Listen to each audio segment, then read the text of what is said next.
Two Poor Bastards contains explicit content and drunken ramblings. Listener discretion is advised.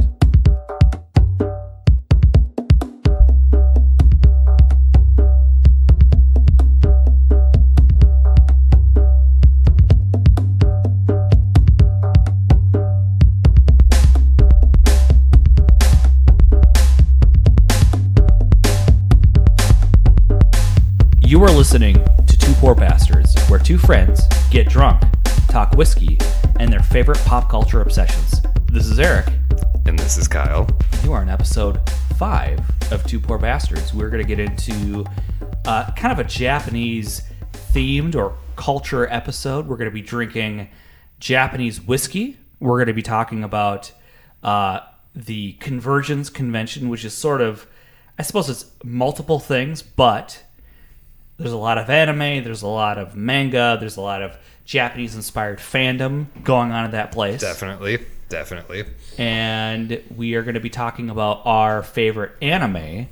So sort of a Japanese-centric, broad overview. We're not necessarily going to get too hard into one particular topic, just kind of over some general things that get us going. And if you want us to get real deep into something specific, there's definitely plenty of things that we both enjoy that we're going to get like so far into, but up in its guts, right up in its guts. So we'll just do a broad overview, and this episode is a couple weeks before Convergence Con, which is a local, I suppose, what is it, a nerd celebration every year in Minneapolis? What I would consider it is like when you think of convention, you hear people talk about like, oh, okay, this is an anime convention or this is a furry convention. Are they the same thing? Or some? Ooh, that's a thin line. They're very different. So, usually, a lot of conventions are specific to one thing. The nice thing about Convergence is that it is an all-encompassing, basically like our show, we talk about many aspects of pop culture. Convergence covers many, many aspects of pop culture as well. And that's the beautiful thing about it is it's you're not limited to one thing. So all of nerddom is represented. And because of that, it's huge, and I feel like it's a really successful and awesome thing to go to. All right. So what's first thing first? We need to get into the whiskey, which is a Japanese whiskey. I'll let you kind of get into what we're drinking and your thoughts. I have a couple of thoughts of my own, if you will. So, since we're doing a Japanese-themed episode, we picked up some Japanese whiskey. What we got is one of my favorites. It's Nikka the Taketsuru. And this particular whiskey right here, I would say is very, very similar to Macallan 12. You could even do a blind taste test of them both together, and you might not be able to tell which one is which. So just like brief overview, Taketsuru, Masataka Taketsuru is a Japanese man who went to Scotland and learned how to make basically Scotch whiskey from the locals, and then took all of his knowledge and a wife back to Japan and started up a distillery. Nikka being one of the bigger ones. You've also got Suntory, make it Suntory time, is another big one. But the flavor profile on this, right up my alley. And with that, we'll get into the nose, we'll get into the tasting, and then we'll get into... So this is the first time that I've ever had Japanese whiskey. I did some research into how it started and the distinctions, I suppose. This is the first time that I've ever tasted it, so this is going to be good. Let's do it. And I feel like this is the perfect time after just coming off of doing a Scotch tasting in our last episode. Right. For you to get into this. And by the way, we're already mildly intoxicated because we were drinking something else before we got into this episode. So we're already kind of, like, the juice is already loose. It's loose. We had to make a quick stop at the liquor store to grab this. We didn't want to do the Japanese episode without having a Japanese whiskey. Right. We were going to do something else, and we had to finish our pours before we got into this. Indeed. So, all right, let's smell this shit. Let's smell this shit. Oh, yeah, that's definitely. I almost get a tequila. Definitely has a floral and fruity bouquet. Yeah, that's kind of about it. It smells fucking delicious. It does smell delicious. I don't know what kind of barrels this is stored in, but if I didn't know any better, I would say this is definitely sherry casked. But I doubt that it is. I mean, I haven't heard of any Japanese whiskey finishing in other barrels. And I'm not... What do you think that they use? If they were to do oak, they would have to import oak, right? They could do that. Otherwise, there is a specific Japanese oak. It's like Mizunura or something. I'll have to correct myself later, but there's a specific oak in Japan that some of their whiskeys are aged in. There's a I don't know if it's a tangy aspect, but it reminds me of tequila a little bit. Like, and I'm not talking like shitty mezcal. I'm talking like nice. There's something about it. There's like as being a guy who doesn't drink much other than the brownest of brown liquors. Like I don't really fuck with tequila, so I don't know. I couldn't add to that. So I'm definitely going to take your word on it. I'm not going to drink tequila, but I will. Okay, I'll give you a couple good things at some point in time, because tequila is also good. I mean, again, brown is mostly the way to go with life. I mean, but if it's an aged tequila, of course, it's going to be brown. Yeah, absolutely. Okay. It smells good. Yeah, I completely agree with you. It smells delicious, actually. We'll go from both the beginning and the end of the whiskey circle of life. Smells good. Smells good. Let's taste it. All right.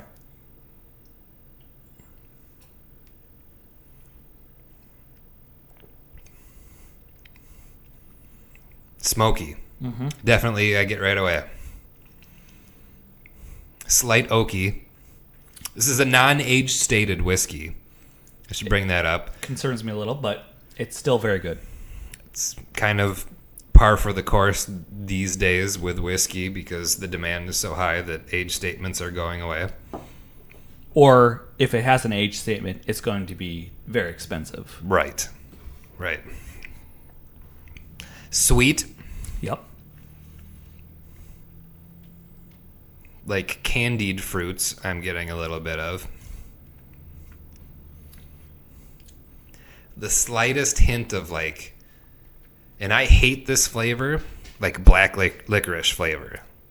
That, I get the hint, like slightest hint of that. But in a good way. I don't mind like an anise aftertaste, I suppose, would be the best way to put it. That's good. Anise in a very small dose actually does complement other flavors really well. Like the anise you get in a sausage on a pizza. They put absolutely. In that kind of thing. You're right, absolutely. I think it could add to a savory... It adds an extra note into like the savory flavor. And when you're talking about whiskey being sweet, a slight anise flavor does accentuate, I suppose. But but saying that, the sweet thing, this is a very sweet whiskey to me.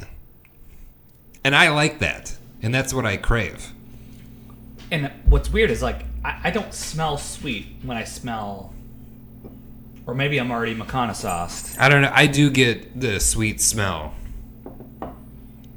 Because what I pick up is the smoky, woodish, savory smell. Mm-hmm.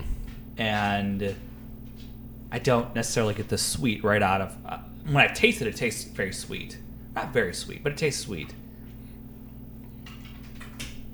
And I feel like I should just add, if you're new to whiskey, you might not get that sweet flavor right away until you get a little more versed and start drinking a little bit more. You have to develop your palate a little bit. So if like you're just blasting right into it, you know, you just turned 21, I'm going to the liquor store, I'm buying this, you might not pick up what we're picking up on because you just have to start drinking a little bit more. Well, right, and I think you have to acclimate your palate to drinking straight booze. Yes, you do. You cannot, you know, if you're, especially like for myself, if you're, well, I won't say myself, if you're used to drinking, say, beers, or you're used to drinking mixed drinks, they do a lot to try and mask the, I suppose, a lot of the flavors of the booze, and you lose a lot in a mixed drink as far as the subtleties right. and the flavor profile. So you end up getting, I would say, a lot of the burn of an alcohol, and not necessarily all of the flavor profiles that are actually really good. It doesn't seem smooth to you. But, you know, the thing I like, and I think you could develop a palate really quick, because the first go-around, like your first pour, is going to be a little harsh, and if you're not used to it, you're going to have to work your way through it.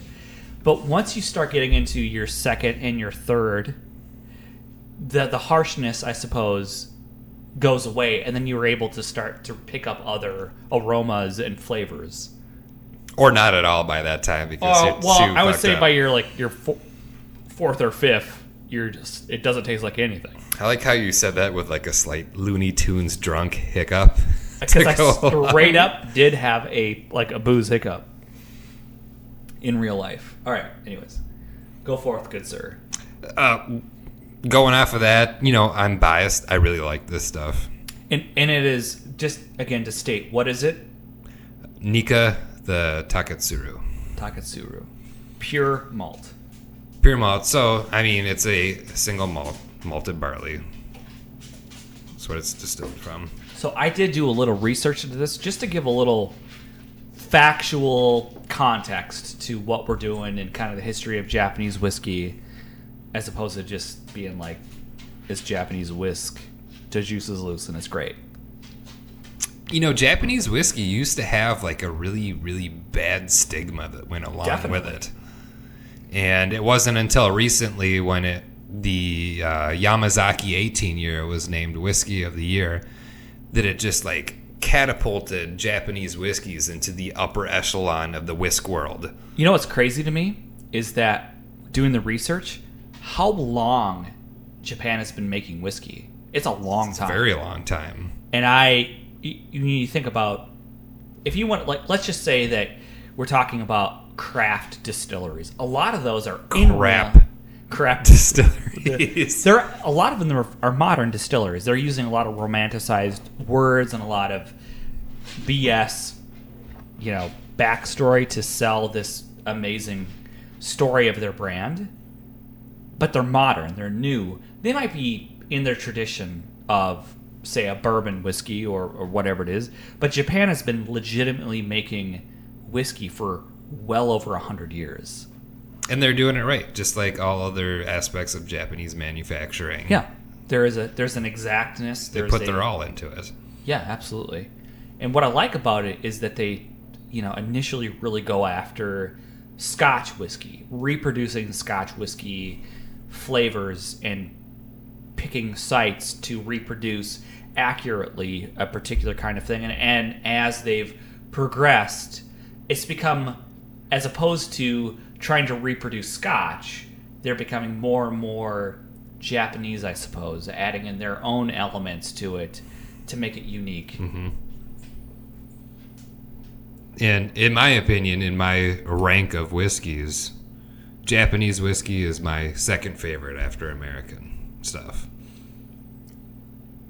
I mean, it's very good. This is really good. You know, as being new to Japanese whiska, bitch. Whiska, baby.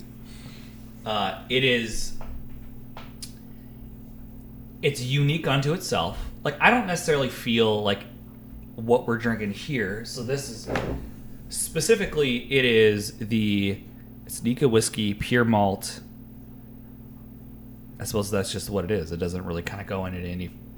We didn't get any of the fancier or offshoot of the whiskey, but it's distinct, and I like the flavor profile of it. Like I could drink this on a regular basis and not feel like it's definitely. I could sit and drink a whole bottle, like we almost did with the last episode. Yeah, I'm good at that. Going off of that. That made me think of what the alcohol content in it, and it's not very much. It's 43%, so we're getting a little bump up from what we had last show. Oh, sure. Yeah. Because that was 40%. I'd be really interested to know what this tastes like at a higher proof. Me too. I'd be very... Now, can you get higher proof with this? You can't. What the actual fuck? No. And I mean, this reflects the Scotch thing. Usually that's around 40%. That's usually what you see the most. American so they've retained certain elements of the Scotch tradition then. But then again, it could also be like they have discovered that, changing the proof on things, this might be the ideal percentage for the ideal taste. In all honesty, if it's coming from Japan, I'm just going to trust that it's the best. Because they're so exacting and they're so precise and meticulous with whatever the fuck that they're doing that I'm not going to question the fact that this proof is the right proof. And it's so weird. It's you're going from the butt of the whiskey world's jokes to the darling of the whiskey world. And like I said earlier, this happened when Yamazaki 18 Year got named Whiskey of the Year. It was a few years back. And because of that, the popularity of it went out of control. Supply can't keep up with demand. And now age statements are disappearing. Yep. I specifically remember a time going into a liquor store near my house when I was younger and not as well versed, and seeing a bottle of Yamazaki 18 in like a fancy wood box for right around $98. And I remember thinking like, wow, $98, this is an 18-year-old Japanese whiskey. That's really cool. I didn't really know about it at the time, so I never bought it. And I just kind of left it. And I just thought in my head, like, this was really cool. Someday I'd like to try that. Now, the same thing, Yamazaki 18. It's about $250 retail. Shit, son.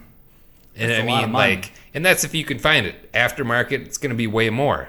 And it's just like, it's just gone insane. And now all these distilleries have stopped doing age statements because they can't keep up with demand, and they're just pumping out what they can. Like, my very favorite Japanese whiskey, like I love the Taketsuru that we're drinking right now, but my very favorite one is the Hibiki by Suntory. And Hibiki is actually a blend of whiskeys. Yep. So it's Yamazaki, it's the other one is the Hakushu, and I think it might be some other things. But you used to be able to get that in a 12-year. Used to be able to get that in a 17-year and a 21-year. And now that they've stopped doing all of the age statement ones, like when you try to get a bottle of this other stuff, the price is just fucking out of this world. So 12-year used to be around $70. Then when they announced that they were stopping it, it was around $100. And now that it's not done anymore, like I've seen people buying it for over $200 for a bottle of the 12-year-old, which is crazy. Because I used to think to myself, like, maybe I'll get a 21-year-old because in the secondary market it was around $400. Like, I'd really treat myself. Yeah, that's not going to happen now, and I'm never going to have this. Sad days indeed. In Japan, you might be able to still find an age-stated one. I don't know if they stopped doing it over there, but definitely over here in America, no more age statement stuff. That's lame. So I will say, like, looking at the bottle, I think it's a very attractive bottle. It's black and gold. It's got a twist top, which is interesting to me, but it's a very pretty bottle. So I'll just aesthetic wise, I'll give it a thumbs up. Is that your... Going off of this on the bottle, an interesting thing to note is, like, dark-colored whiskeys are attractive because that means that they've usually aged longer.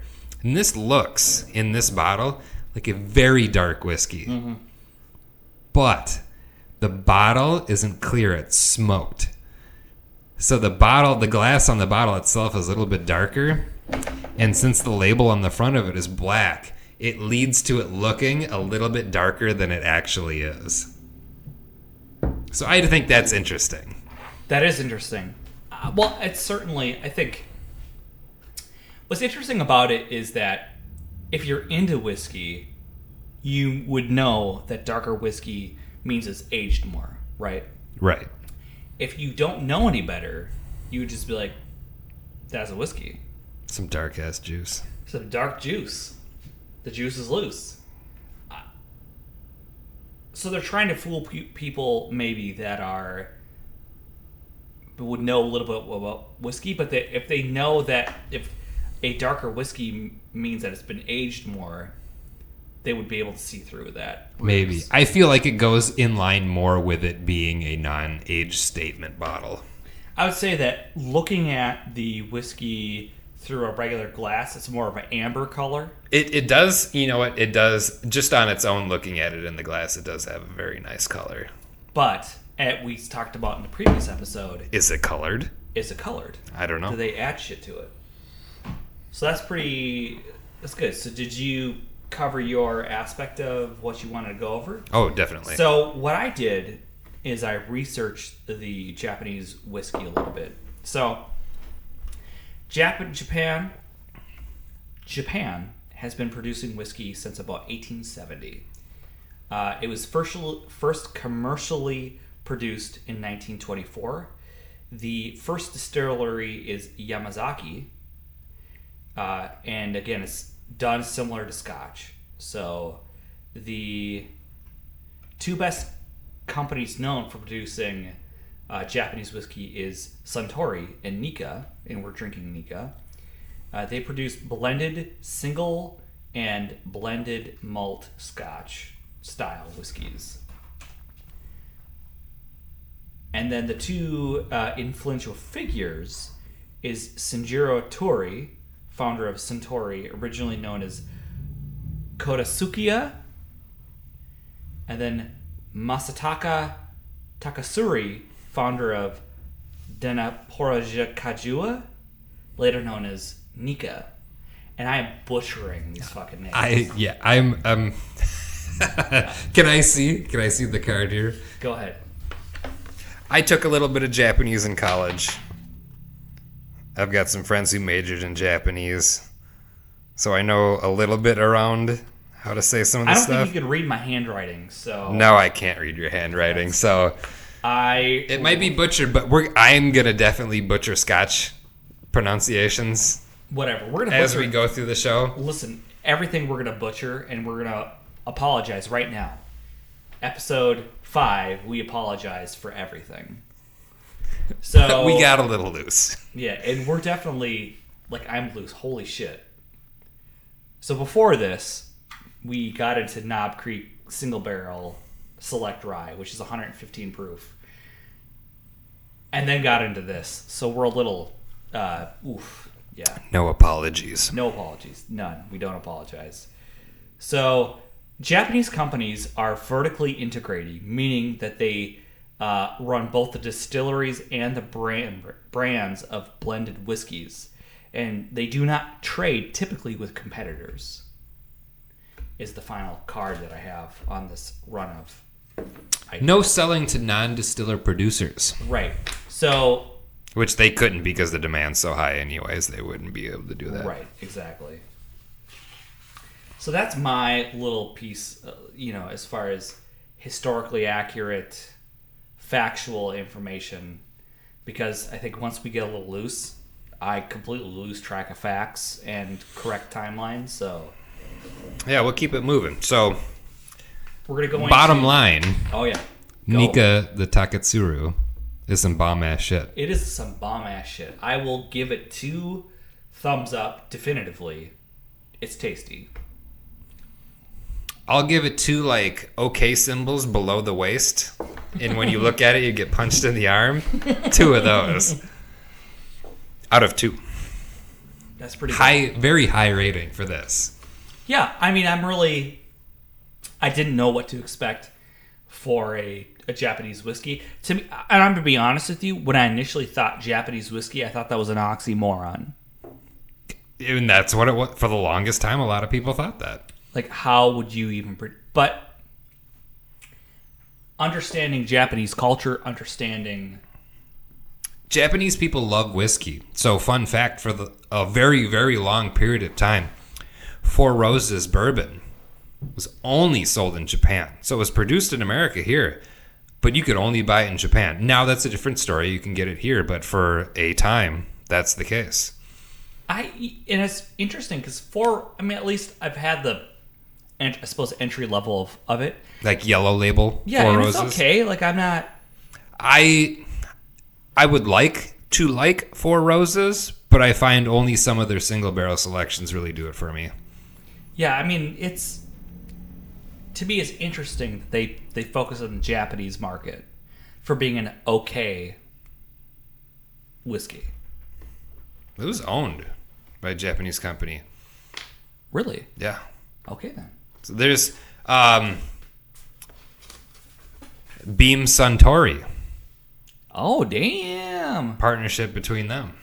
So one of the things I didn't get into is that Nikka was formed by a master distiller that originally worked for Nikka. So it was basically one person that started, Nikka, and then, is it Suntory? Well, they split off and formed the two main companies for whiskey in Japan. I'm sure there's other companies, but just the two main ones that you associate with Japanese whiskeys are associated with each other. Of course, because that's such a Japanese thing anyways. I want to associate with all Japanese whiskeys. I feel you on that one. Just all of them get inside me. All right. Next subject is... Let's move it along. Convergence. Convergence, a convention. I've never been, ever. Eric has never been to Convergence. I am a seasoned veteran of going to Convergence. And we are both primed and ready to go. I bought my ticket, I bought my pass, we're ready to rock. We have the time off. It is always, so here in Minnesota, Convergence is always around the 4th of July weekend. So this year it falls upon the 5th through the 8th. So it'll be the day after. It's always Thursday through Sunday, so it's the day after 4th of July. And we'll be there for all days of fun. Sunday's kind of a wash. That's usually like get your shit together and get out, or like the stragglers of the panels, that kind of thing. Sure. For the good people who don't get destroyed partying. But yeah, we're ready to go. We're going to have a good time. I'm introducing Eric to it. But this year, there's a little bit of drama. I know. I read this. I got the email after registering. I got the drama email. Okay, so this year is the 20th anniversary of this particular convention. Natural 20, as they're stating. Natural 20, like if you're rolling a 20-sided die. I didn't even catch that. You have a lot to learn, my young nerd. You have a lot to learn. So we're going, and the big drama this year is, okay, so in the hotel, it's at the DoubleTree in Edina. And in this particular hotel, there is a pool area inside the hotel. And there are 2 levels of rooms that surround the pool. And every year, these rooms are designated as party rooms. Now, the party rooms usually start going at 10. They're all themed. So, for instance, there could be a Star Trek themed room, a Ghostbusters themed room, which is my favorite one of the years. Yeah, obviously. And, you know, people who start these party rooms, they decorate them. They put a lot of time and effort making them themed, and they serve alcohol in these rooms. As one does. As one does. And, you know, you have to be of drinking age. You have to show ID for these party rooms if you're going to get a drink. Does a mushroom stamp count? Does not. Oh, fuck. You were out of luck there. So this year... there had been a lot of back and forth between the people who set up Convergence and the people at the DoubleTree Hotel.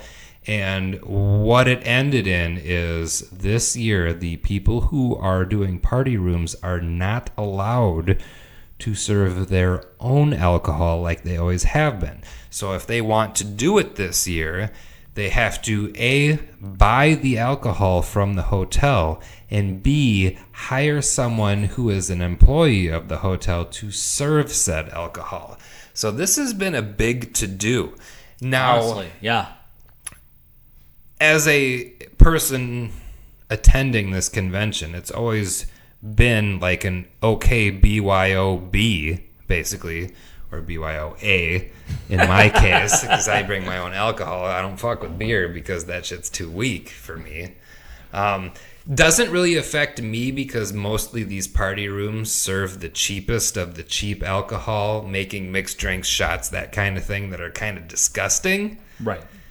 But it is a big deal to a lot of people that go and expect to go to these party rooms and do that. And like, Convergence is cool. I like the nerd aspects. All during the day, there's all kinds of stuff to do, whether it be panels, movies to watch, signings from various authors or other things, that kind of thing. But really, Convergence doesn't start till after 10 o'clock when the parties start going. Fuck to the yes. And shit gets going. Because I am a party boy by nature. And that's what I will look forward to. So this has kind of fucked things up. And, like, if you know me from Convergence, you know that I always have whiskey and I'm always giving it out for free. So if you are perhaps a Minnesota person, and you are a Minnesota person who is attending Convergence, know this: if you find me, you will always get a pour for free. So how much is your investment as far as whiskey goes? Because you get an average whiskey bottle, even a decent, is $25 to $30, right? So how much do you splurge, if you will, for Convergence? I'm always willing to do $100+ in whiskey. I like to do, usually I'm prepared with a 175 for each day, like a fresh one for each day. So three-ish, again, because I'm a connoisseur already, so... Yeah, so really the days of Convergence is Thursday, Friday, Saturday, Sunday. Thursday is kind of a build-up, so it's not so much. Friday and Saturday are the main days, and Sunday is basically the get your shit together and get out day. So that's we don't really think about that. So maybe I'll have a regular $750 for Thursday, and then a $175 for each day on Saturday, Sunday, or Friday, Saturday. Now, do you have, each day, do you do a different whisk, or do you like stick with like a Buffalo Trace 175? I really go with what's available. I used to do like Bullet Rye. Okay, gotcha. 175s for each day. But whatever's available, I'll do.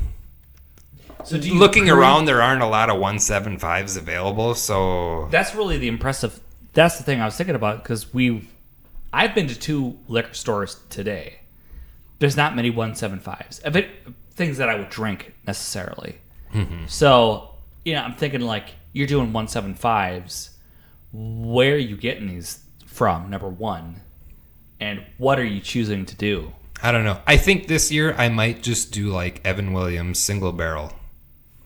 I'll grab maybe 4 bottles of those and do those for the days that I'm around. And that's your contribution to Convergence. Yeah, and it's free.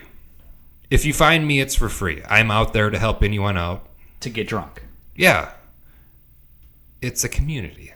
Yeah. And I take care of my community. I'm really, just so proud that you're so caring and sharing that you'll not let people drink super shitty whiskey. Oh, if you find me, you aren't getting garbage. I'm the whiskey guy. Now, let me ask you this.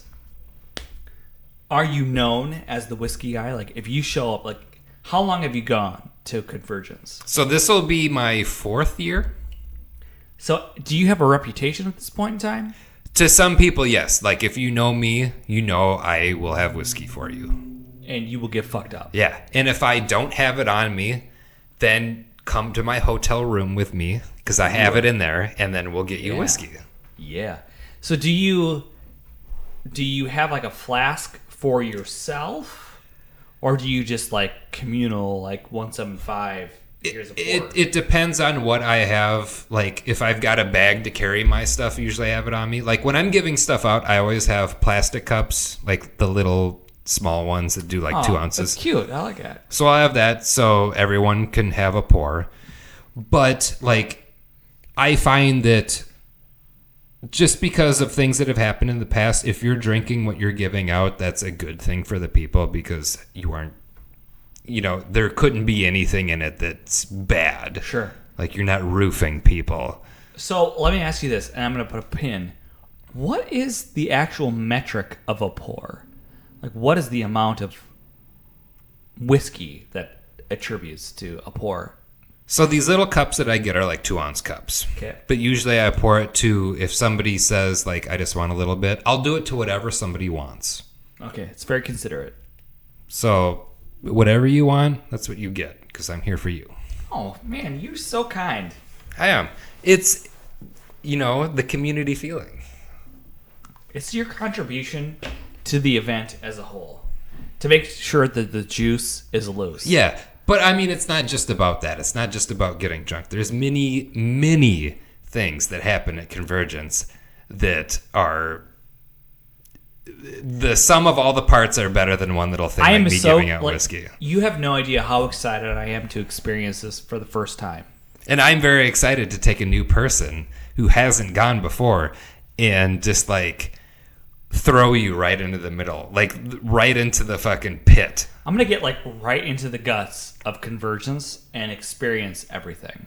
So, like I said, like the party doesn't really get going till after 10. So before that, we've got all kinds of things we can go to. We can go to discussion panels. We can go to like craft events. We can go to all kinds of stuff. I would love to be deep into crafting. Is there going to be beads?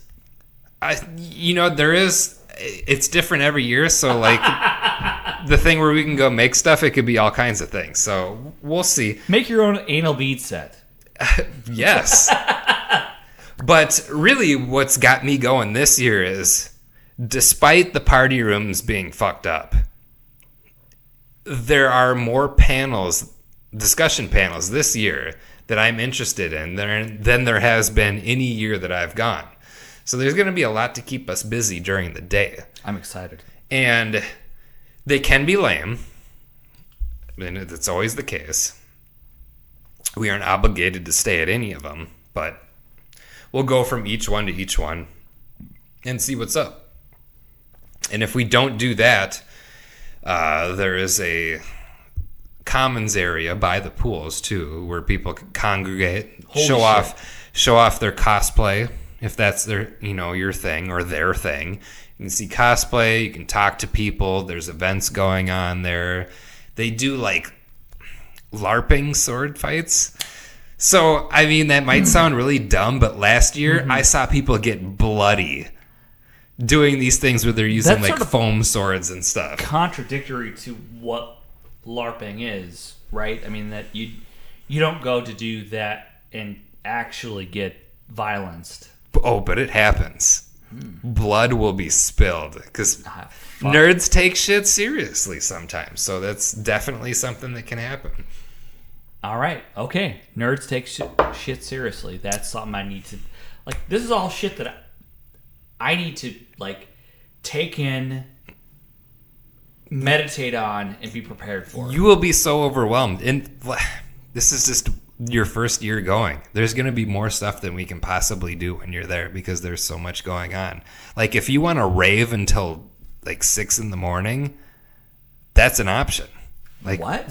Yeah, we can definitely do that because that might be an option. It depends. It depends. But it might be an option. We can go watch movies. They have an area where they specifically There's show no movies. watching movies unless there are goth girls there for me to... You won't be able to see anything because it's dark and there's lots of couches. And I find it's a good place to nap if you're partying all night because they show movies 24 hours in there. Okay, good. So that's a napping lounge. So the things that I'm really excited to show you at this convention are Number one, my favorite thing is an event called Vilification Tennis. Yes. So at this, it's a strange name, but what it is, it's basically they have teams of people come up on the main stage there. So there's a main stage where the big events happen. They will have teams of people go up there, and they basically take turns insulting each other. And there is a judge that calls points, and after you get so many points, you win. So if you burn your opponent really bad, you will get a point. And after X amount of points, like if you've burned them fucking enough, like humiliated them, you win. And that, to me, that's my favorite thing that happens during Convergence. So what I immediately wonder is, like, as a competitor in this, do you think that those people prepare for like a year straight of like their worst burns possible? They definitely do. And a lot of these people know each other, so it just makes it even better because they can really add personal things into it. The other thing that I really like that is a sort of a new thing to me is what they call PowerPoint karaoke. It seems like these are prog rock or like modern like indie band names to me. That's actually pretty sweet. Yeah. And PowerPoint karaoke is half of what you think it is and half of what you not think it is. There's no singing, there's no anything going on. So what it is people go up, they're given a topic, and they have to give a PowerPoint presentation on this particular topic, but they do not know what the PowerPoint slides that they're going to get are. What? So it gets really crazy. So, like, you could be given a topic like road repair in Minnesota, which is really terrible here because the potholes are terrible and nothing really gets done. And there's always road construction going on from spring to fall and into winter, and right. No shit ever gets done. So you could be given this topic and you are given these crazy slides that have nothing to do with it, and somehow you have to, the person presenting it has to relate that into it. So the comedy level can get pretty out of hand, which is great. That sounds amazing to me. The hype level for myself, like just going into it, I'm already excited, just being kind of what the themes are. But the shit that you're describing takes it to a whole other level. Right. And you're going to meet so many random people, and you're going to have a good time, and you're going to see people that you do know, and it'll be great. It's like the community and coming together thing. Like, I'm putting my fingers in between each other, like lacing them together. It's just like so shit's getting real tight. Ooh. And then the newest thing that I've discovered that is my new favorite thing there is the erotic readings panel. So there's like a group of people who go up and they take turns reading like erotic fan fiction of the craziest shit ever. It sounds like the F+, but continue. It's so crazy and so funny and ridiculous that I can't handle it. It's so good. And not only are we going to get to go see this and hear this erotic reading on the first day that we're there Thursday, the next day on Friday, there is a fan panel for one of the authors of the shit that they'll be reading. And I know it's going to be beautiful. So we're definitely going to do that. Again, as you said, there's so much stuff to unpack and to go to. And, while this is all going on, you're going to see a lot of things. You're going to hear a lot of things. You will see a lot of really great cosplay. Like, people who that's one of the things I want to say, when I talk about is, this is different than Comic-Con, this is different than E3. So is the cosplay on point for Convergence? There's definitely on-point cosplay. And then the other point that I was going to make is you will definitely see some of the worst cosplay you will ever see in your life. You will see shit that's so bad that you want to cry or laugh or cry laughing.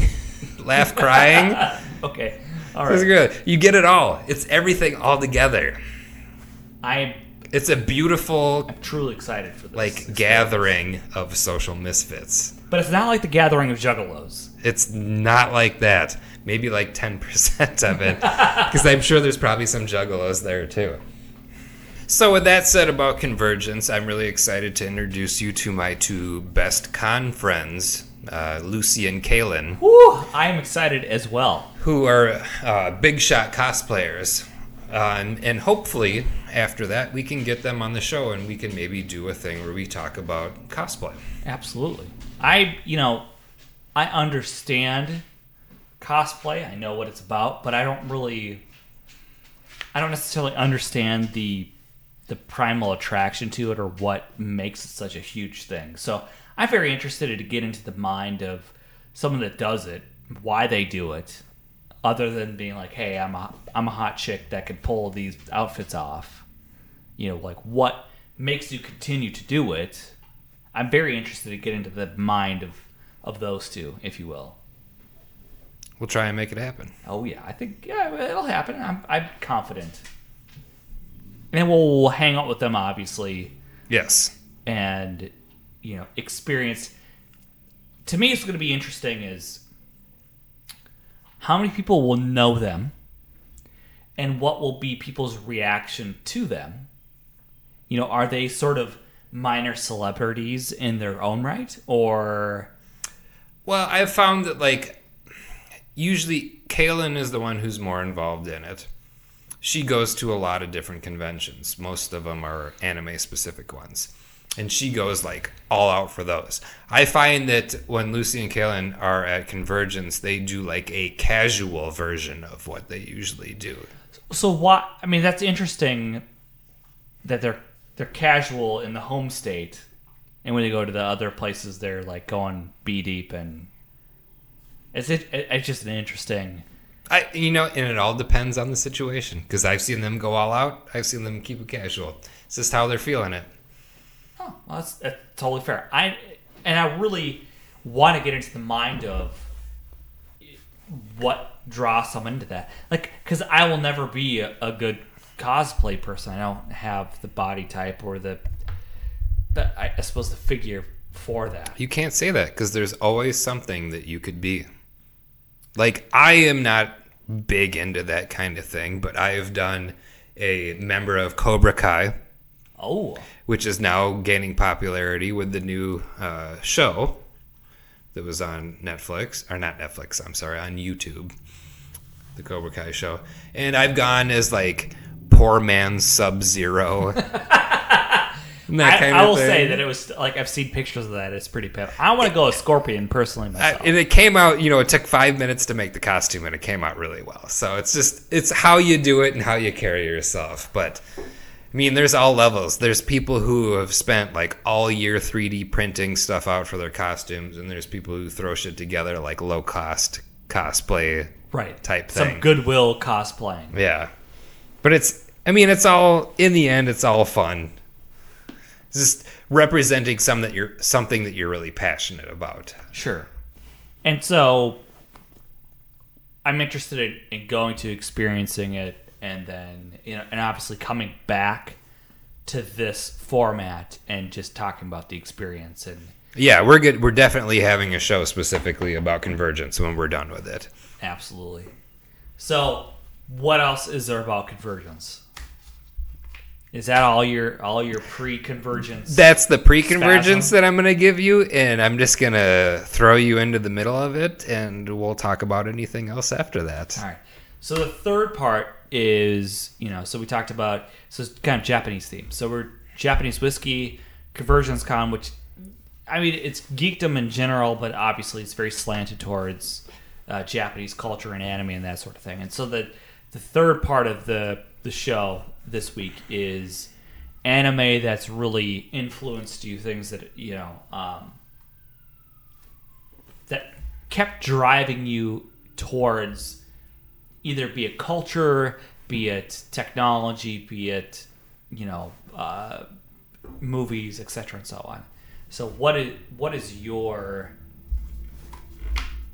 So I would like to describe my involvement with anime the same way that one of my friends put on her dating profile.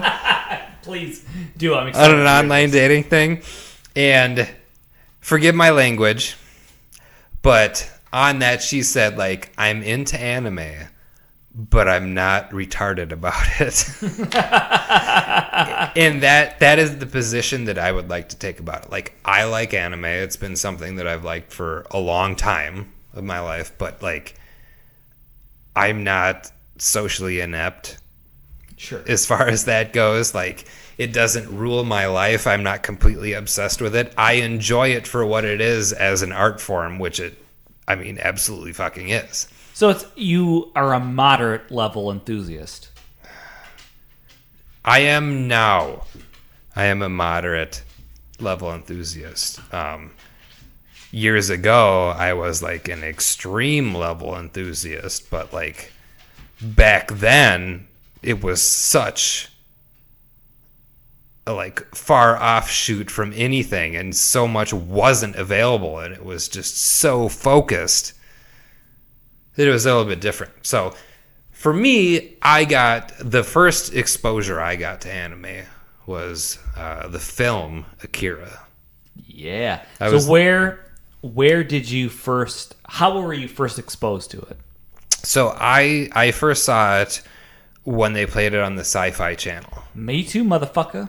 So it was probably a Saturday. Yep. Saturday anime on Sci-Fi. Exactly. Yep. And they were playing this movie, and I had just been flipping through channels, and I saw it, and it was so different from anything that I had seen before.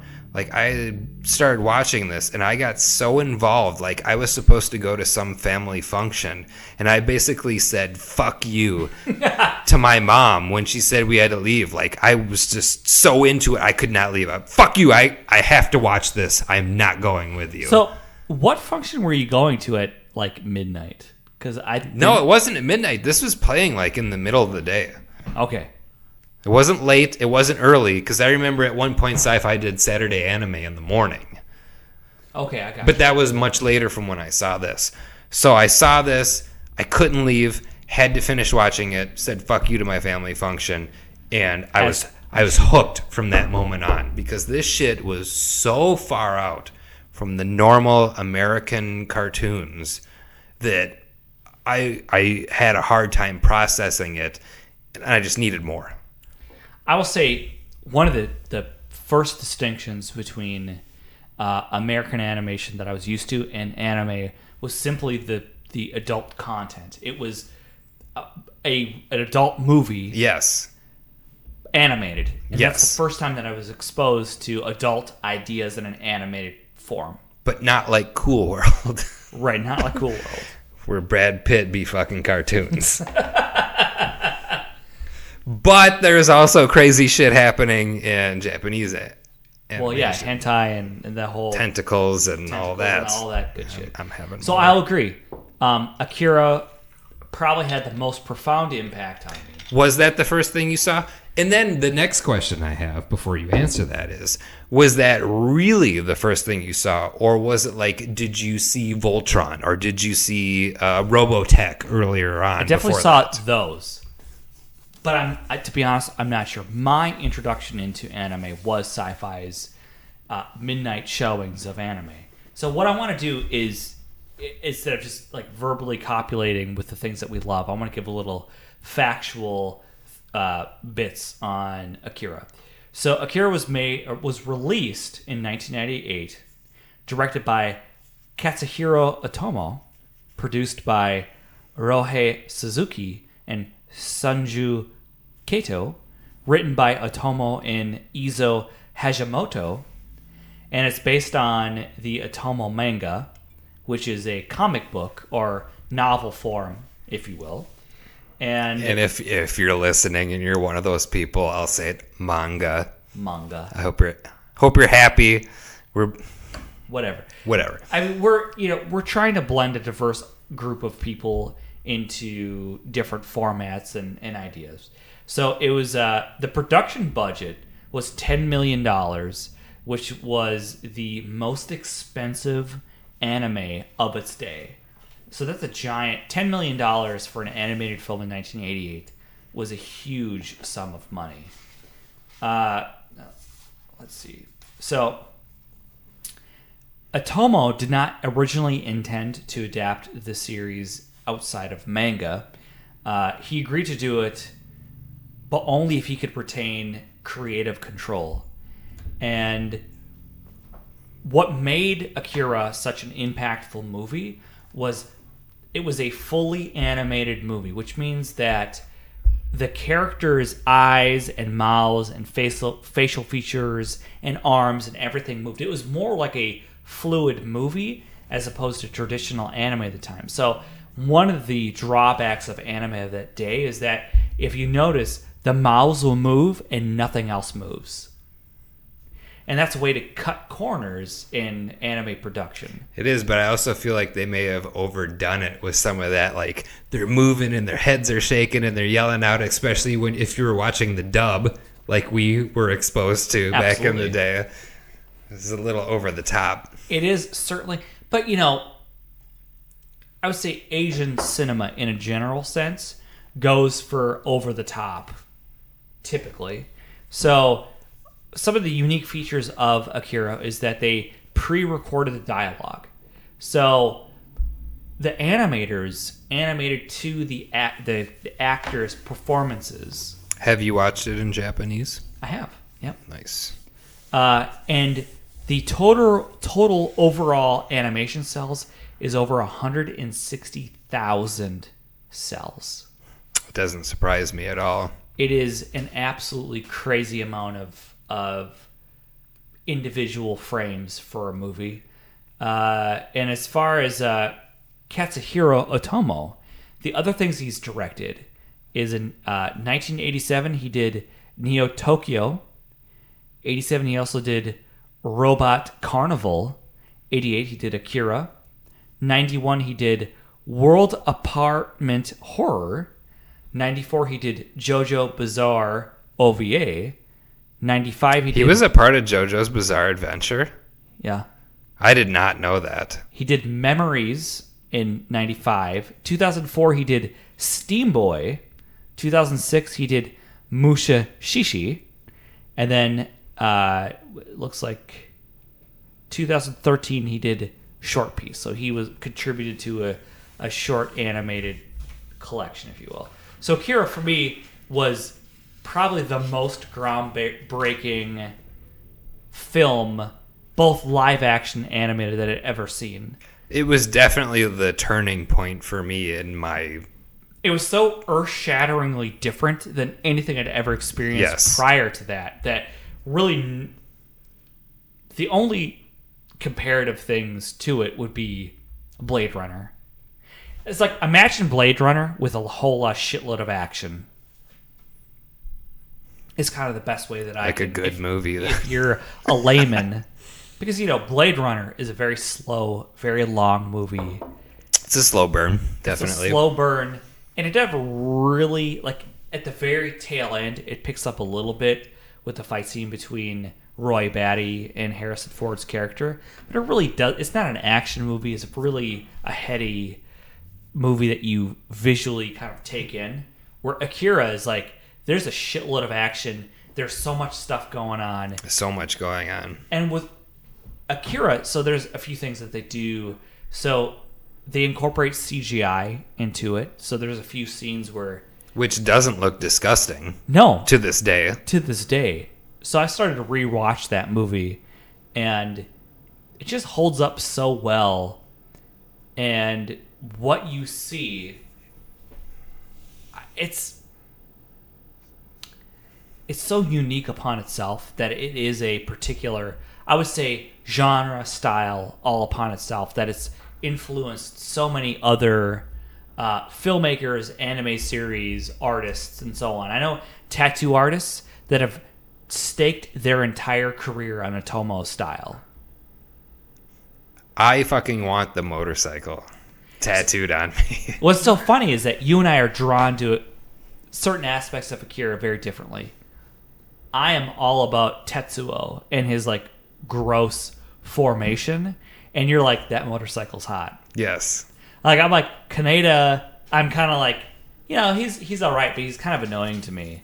And his motorcycle's pretty cool, but I'm not, like, that drawn to it. Tattoo the pill on my back. Absolutely. It's fucking amazing. Good for health, bad for education. Boom. So, it's a great movie. It's obviously extremely impactful. What's your next on your list? Well, that was the first one that I saw. Mm-hmm. So that really hooked me into it. The second thing that I saw really solidified what I don't know if I want to say love, but what I really like about anime, and that's like ultra violence. Yeah. That's one of the aspects that I just love about it. Give me that ultra violence. So the next thing that I saw after that was Vampire Hunter D. Holy shit. That's also on my list. We didn't like cross notes or cross streams at all. We were just going into this raw dog. We're just going right into it. So Vampire Hunter D was the next thing I saw, and then I'm like introduced to this whole world of ultra violence. Oh, and so good.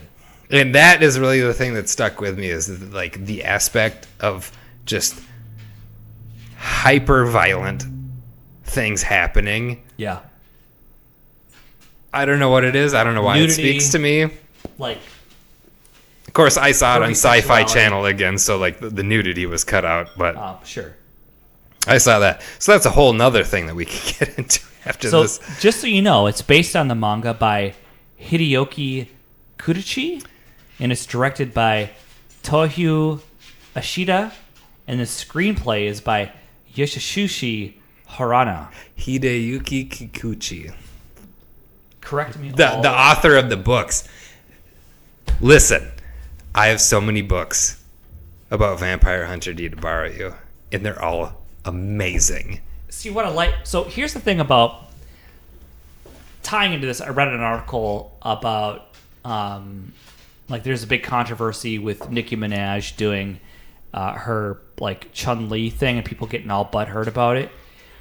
She got thick thighs. She can definitely do it. So the thing is that a Japanese person retorted to someone's hatred or shade that was being thrown at Nicki Minaj. Basically, what she's saying is that Japanese culture takes in so many other aspects and mixes it in that you would like some things that you would consider very traditional Japanese are not Japanese at all. That they're taken from Mongolia, from China, from Europe.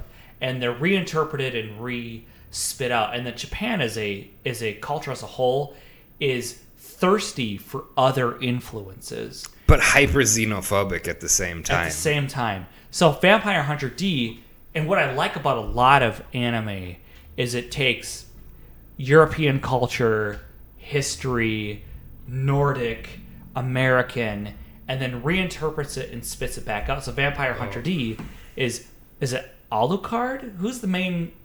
So the main character is D, who is implied to be the son of Dracula. So in some other stuff, Alucard, yes, because Alucard's the son of Dracula. So it could be, that could be seen as, yes, it. But he's D. He's D. But it's taking a Japanese spin on a European idea. Right. Yeah, and another thing, like Record of Lodoss Wars is taking like the Dungeons and Dragons thing and doing their spin on it. And so I find that very interesting about Japanese culture is that they reinterpret other mythologies to suit their own telling, I suppose. They make it too palatable to their own audiences. And it's very interesting. I'm drawn to it. Like, I want to see a Japanese interpretation of whatever mythology it is, be it Greek, be it Roman, English, blah, blah, blah, blah, blah, blah. I would love to see a Japanese take on a Greek mythology story. It would be fucking amazing. It would be. And that's what I appreciate about anime is that you see other, I suppose, layers, levels of things that you wouldn't necessarily see as being maybe native to that culture and see what they ramp up and how they interpret it and suit it to their own cultures. I'm going to take this thing and make it awesome. Ooh, yeah. Is what it is. That's exactly... They're like, hey, this thing that's already really cool, Dracula and vampires, we're going to, like, turn it to 11 and then, like, full blast it. So that, again, Vampire Hunter D, again, is one of my definitely early influencers. That movie came out in 1985. Mm-hmm. Yeah. Holy fuck. The 80s were a great time for anime. The shit that they did in that era. The 80s and 90s are best. Like, when I talk about anime with people, there's definitely a clear divider that I like to call the year 2000. Mm-hmm. So it's like stuff before 2000, stuff post 2000. Indeed. And there's a lot of shit post 2000. Right. Because they stopped drawing from a lot of the things that made it great and almost started drawing on itself. Like pre 2000, bomb. We're talking about some hot shit. Yeah. So let me talk about one of the things that really got me, which is Ghost in the Shell. Yes, Ghost in the Shell. Holy definitely. Fuck. So it's another movie that, at the time when that Ghost in the Shell came out, there wasn't a live action movie nor an animated movie that really drove those points home of integration of computers, technology, and what society would look like as a consequence of those two things integrating with each other. So it's known in Japan as Mobile Armored Riot Police Ghost in the Shell. It's based on the manga by Masasumi Shiro. It's written by Masamune. Kazunori Ito and directed by Mamoru Oshii. I'm butchering everyone. I'm Makana Sauce #1, and I just don't do Japan very well. It's okay. Don't worry about it. So one of the things that I read about it was basically like when dude was making the manga series, what he noticed is that there wasn't really anything really addressing the culmination of technology and society and people and what that would look like. And it does a really, it's a precursor to The Matrix. It's an influencer of The Matrix. And that movie came out in 1995, and it's fucking hot. So there's a few things that are different in the anime versus the manga. So in the anime, they made, what's their head? The Colonel? The Major. The Major. So they made the Major more adult, whereas in the manga, she's younger. Because she's basically a shell in a... It's a fake body. It could be whatever. It could be whatever. And they kind of touch on that at the end of Ghost of the Shell proper. She turns into the little girl shell. And so in the manga, she's younger. In the anime, she's older, like mid-20s, I suppose. Major Makoto Kusanagi. I have had a theory. Could even be a man. Could be an old man. Could be a young man. Because really all it is a consciousness put into a body. And it doesn't matter what this robot, cyborg, whatever body could be. And you never know for sure. Yeah. And what's interesting is that there's not another series, be it books or movies or anime, that really that expand on that idea further until Altered Carbon. And one thing I really have to say about it is like the ideas that are presented in this, like as far as computer stuff goes, hacking, internet, all that kind of stuff, it was almost so far ahead of its time that it's like, how did they even think of this? You're absolutely right. That's one of the things that still, when I remember watching it initially, thinking the idea was so far-fetched, the idea of hacking a mind or erasing someone's memory or past and rewriting it, and then not only rewriting it, but to a specific point to have them carry out a specific action against their will in a sort of way, and then not even realizing what they're doing. I mean, it's absolutely... at the time, like, I couldn't even really... Super forward thinking. And this is a movie that was made after the manga was written. So it's like these ideas were from even before that. Right. What did you think of the movie that just recently came out with Scarlett Johansson? I never saw it. Shit. I haven't seen it I yet. actually really liked it. I went in with zero expectations, and like I say, I expect nothing, and I'm still disappointed. I thought it was a good movie, even if they whitewashed it. So I feel like it's not necessarily whitewashing, because Scarlett Johansson is playing a character who's originally Japanese. She was put into a shell. Right, and yes, this is something that I've talked about before with people when talking about the movie.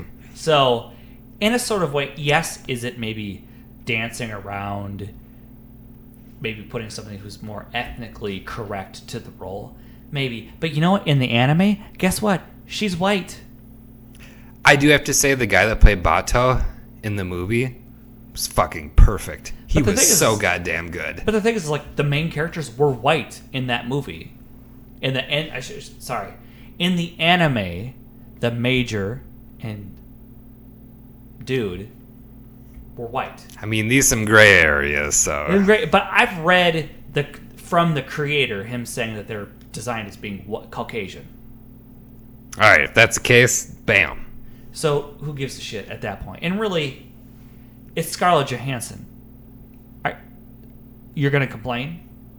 Yes, there are plenty of nerds other are gonna complain. actresses that are maybe just as talented, but it's ScarJo, and I'd get down with that any day.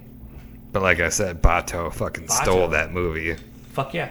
I'm going to make you watch that. We're going to watch it. And it's just one of those things I haven't gotten around to. The problem is there's so much content, it's hard to keep up with everything that's coming out, and then it's easy to lose track of things that have come out. You're like, it's 5 years later, and you're like, I can't believe you've not seen that movie. I'm like, I remember seeing a thing about it, but then I don't I just kind of lost track of it. So, Ghost of the Shell, absolutely groundbreaking, amazing. It's influenced directly the Wachowskis and the Matrix. Very high-minded, ahead of its time ideas. Wonderful movie. Did you say Bukowskis or Wachowskis? Wachowskis. Okay.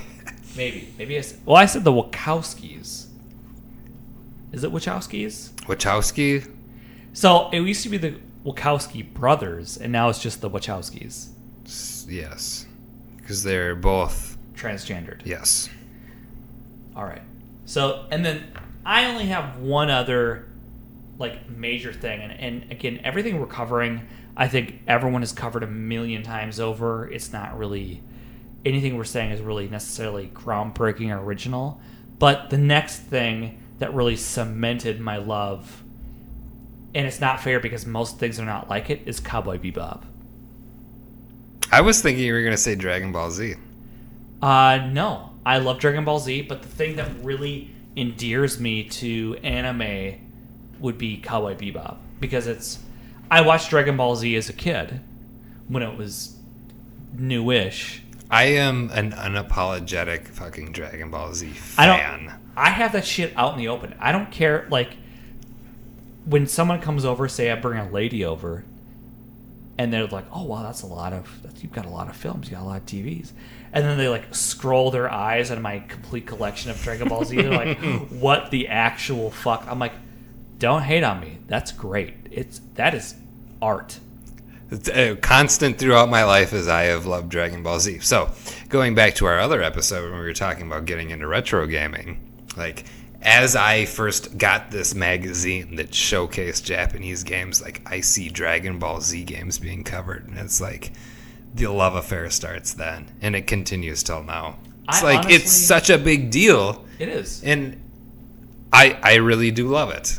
And flaws and everything, I love it. It means a lot of different things to a large group of people. And I saw Dragon Ball before I saw Dragon Ball Z. Same here. And really enjoyed it. I thought it's really, I suppose, the perspective and the animation style, which is so different than everything that had come before, like what we're exposed to as an American audience. Because, Scooby-Doo. Akira Toriyama definitely has a mark on me, being that, like, playing video games as well and being a fan of retro gaming. He did Dragon Quest and Chrono Trigger he did the artwork for, so it's just like... Fuck and yes. Yeah. I definitely love Dragon Ball Z, Dragon Ball. I haven't seen the new stuff. I know that I'm kind of a bad person. Dragon Ball Super, I was into. There are some arcs of that I liked more than others, but it's just like, but then again, I'm such a fanboy. Of course, I'm going to like it. Yeah, and why wouldn't you be? And it's fine. And holy shit, I thought I had some notes on Dragon Ball because what I tried to do was talk about the well shit, I've lost. I did write down somewhere. It's somewhere. I did see you drop some cards. Oh shit, son. So maybe that's why. Nope, that's not that. There might be some more down there. There's some more. Ha ha ha! I have one more. Hold on. But wait, there's more. Wait. So we'll get a DBZ.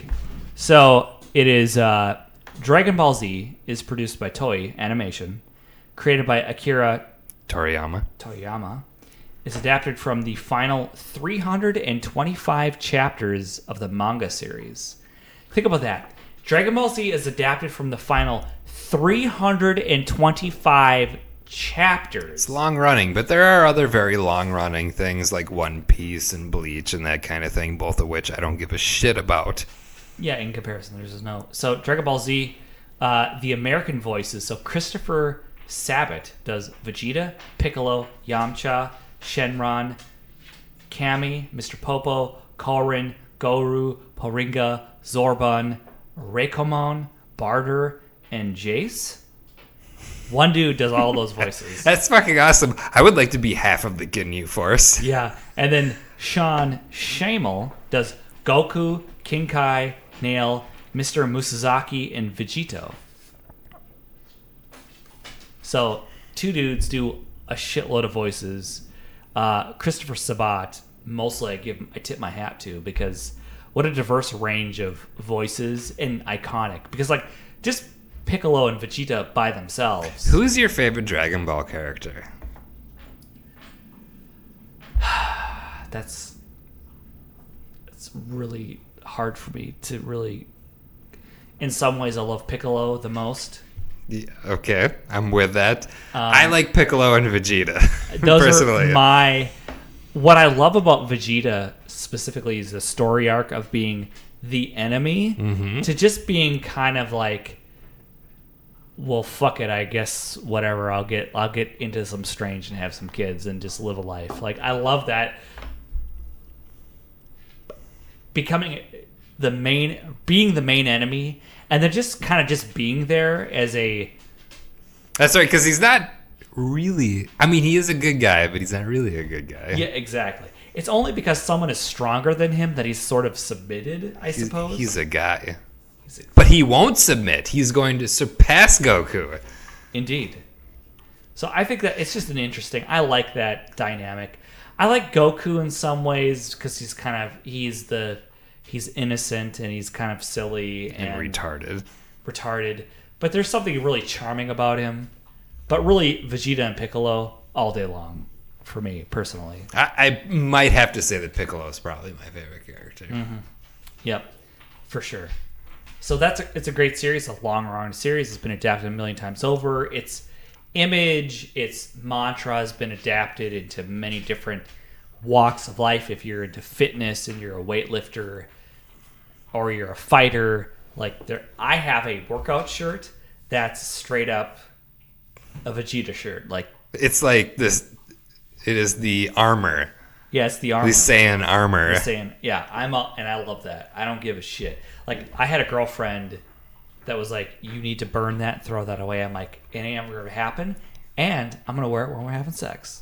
Like, bitch, I'm not going to get rid of it. Take that. I had a girlfriend that had a Pikachu backpack, and when she wanted to go out in public with it once, and I was like, nah. But if it was a Dragon Ball Z related backpack, I would have been like, yeah, instead of nah. You need to get all, yeah. You got one for me. So, and then the final thing, I mentioned before, Cowboy Bebop as a series, the mixture, and this is what we talked about earlier, Japan taking many influences, mashing them up and doing something really interesting. Cowboy Bebop is a mixture of a Western, of a noir, Japanese culture. Western movie for sure. Adaptation. But I feel like Outlaw Star was a better Cowboy Bebop than Cowboy Bebop. And I know I'm going to get mad hate for that. And I used to own, I owned a part of Cowboy Bebop as a show. Like, I owned cells from that show. Holy shit, son. And not only, cells, but ones where Spike was wearing his trench coat, which were only in very few episodes. So I used to be huge into that, too. But, reflecting on it, thinking about it later, it's good, but it's the first and last episodes were the only ones that mattered, and everything in between was just filler.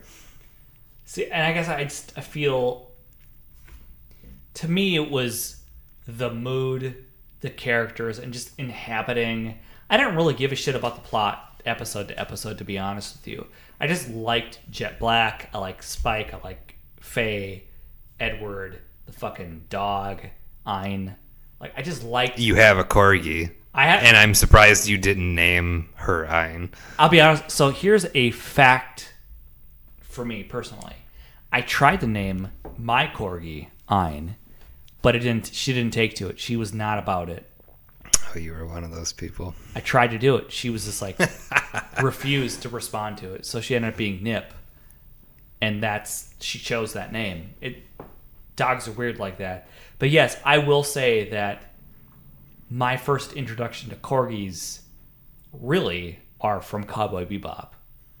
And I have a Pembroke corgi. So that it is a thing. I've had her for almost 13 years. She's sitting just to my left. Yeah. She's the unofficial mascot. So Cowboy Bebop is led by team director Shinichiro Watanabe. The screenwriter is Keiko Nabamoto. Character designer Tashihiro Kawamoto. The mechanical designer, because I'm telling you, the fucking ships and the technology are fucking tight. Toshihiro Kamamitsusho Yamani. The composer is Yoko Kanno. Yoko Kanno is a big deal. Yeah, straight up. She's a real big deal. She's a real big deal. Developed by Sunrise and created by Hajime Yatete? You're cute. Thank you. You're real cute. I'm butchering the shit. Listen, I don't want to get any hate for this shit because, number one, I'm makana sauced. Number two, I don't speak Japanese. I'm not good at this shit. I appreciate it, but not enough to actually properly learn how to pronounce Japanese anything. Omoshiroi desu ne. And then the American actors who play... Do we really give a shit about that? I don't. I will say, yes, because there's certain... They're iconic to it. Yes, I've seen the series both in Japanese sub and then the American dub. So Steve Bloom is Spike. Bo Billington is Jet Black. Wendy Lee plays Faye Valentine, who also plays a character in Akira, by the way. She plays one of the female girlfriends. Or no, she plays the female lead in Akira. Wendy Lee does. The one that Kaneda chases after in the beginning of the movie. Yeah. Wendy Lee voices her in the American version. And then Melissa Fawn does Edward. So I just wanted to get some factuals out there while we're just talking shit, essentially. I'll talk shit about anime. Post 2000, boo. There are things that I do like, but I feel like that was the deciding year between and let me ask you this. Anime. Why? There's a specific thing I can think of why it sucks. In moe anime. Garbage. There's a lot of garbage that gets pumped out now, but there's a lot of cool things. Yeah. But why specifically. So there's a thing that happens around that time that becomes super prevalent in anime. And what is this thing? Tell me what this thing is. It's the computer cell animation. I don't think that's it. You don't think so? No, because that really hasn't become a thing that's become used until like just in the past couple of years. Like the new Berserk anime, which a lot of people hate on, which I say fuck those people because I think it's really fucking awesome. But then there's new shit like Fist of the Blue Star. You know, Like that you know what looks series terrible. that I am currently into that I cannot wait. I want season 2 to come out is One Punch Man. I've been waiting on that. I think I'm more interested in what's the other thing that he did? Now my drunk is really coming through. God damn it. All right, cut this out. Continuing on. What did you think of Blame? So Netflix has invested a crazy amount of money into anime, like a ridiculous amount of millions and millions of dollars. And one of their original series is Blame. Did you see it? I didn't watch that. The only Netflix original series of anime that I did watch was Seven Deadly Sins. Did you watch Castlevania? Oh, yes, I watched Castlevania. But I don't know if I'd really count that as an anime or not. It's not really. You know, But being probably one of the world's biggest Castlevania fans, of course I had to watch that. so I heard some exciting news that the second season of Castlevania is going to be 8 episodes. Why can't it be 24? Why can't it be infinite? True. But better than 3, because I felt like I'm not about... So the guy who produced that also produced the Dread movie that recently came out. Oh, shit, son. And I fucking loved that movie. Yeah, I saw it twice in theaters and I own it. Oh, God, that's such a good movie. So... Carl Urban. Boop. Motherfucking perfect. Oh, hells yeah. So the guy that plays... Fuck, and again, my drunk is showing through. So... He plays the Dwarfish King in the Hobbit series. He's a New Zealand actor. Richard Armitage plays the main dude, the hunter, I suppose, in Castlevania, which I think is... And he also voices Wolverine in the new Marvel podcast series, I suppose, on Stitcher. So I'm thinking that they're using him as a test pilot to see if he'll play him on real screen. Because he's a scary motherfucker. Because he played the villain in season 3 of Hannibal, and he was very good. I never saw that. I didn't watch the I am Hannibal. sorry for you, because it's a great series. I'm sorry for myself for many reasons. Anyways, there are some current anime series... And the problem is that it's being released at such a rate, it's hard to keep up on everything. And everything seems to be influenced by Japanese culture and vice versa. That there's really a blending of lines as far as what's anime or what's Western culture. I'd like Attack on Titan. I enjoy that. I feel like the first season of that didn't get interesting until the last couple episodes. Well, you know. Second season, a little more so because things are a little more intense. I like Death Note. I thought that was I fucking love Death Note. I have both watched Death Note, the series. I have read the manga. And I fucking love it. That's one of the few things that I truly am passionate about post year 2000. See, there you go. So I don't think we have much more at this point. I don't want to go too heavily into one thing or another. We'll save specific passions and deep dives for a later time. So, until next time, this is Eric. And this is Kyle. And you've been listening to Two Poor Bastards. Peace, bitch.